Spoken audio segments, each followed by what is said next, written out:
চমৎকার সুন্দর একটি ক্যাটডোর, এটা আমরা এখন ফিটিং করতেছি। এই ক্যাটডোরটির দাম মাত্র 1000 টাকা। প্রথমেই আমরা চোকার থেকে সাইড ক্ল্যাম্প খুলে নিচ্ছি ইলেকট্রিক ড্রিল মেশিন দিয়ে। এই ক্যাটডোরটি আনসাইজ ছিল, সেটা আমরা এখন ফিটিং করে দিব কাস্টমারের ডিমান্ড অনুযায়ী। তো প্রথমে আমাদের ক্ল্যাম্প খুলে নিতে হবে। ক্ল্যাম্প খুলে নেওয়ার পরে বেশ কিছু কাজ থাকে, সেগুলো আপনাদের আমরা স্টেপ বাই স্টেপ দেখাবো। একটু জুম করে দেখাচ্ছি।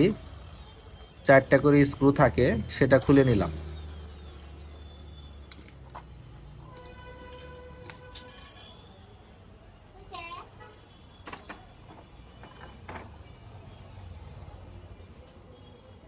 এখন আমরা মেজারমেন্ট করে নিব। এখন সে আমরা এটা অনুযায়ী মেপে কেটে দিব। নিচ্ছি কেটে দেওয়ার জন্য, কারণ ক্যাডরটি সাইজ অনেক বড় ছিল।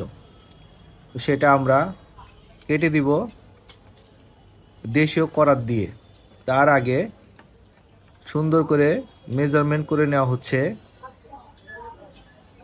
দাগ টেনে কোথায় কাটলে জিনিসটা অ্যাকুরেট হবে।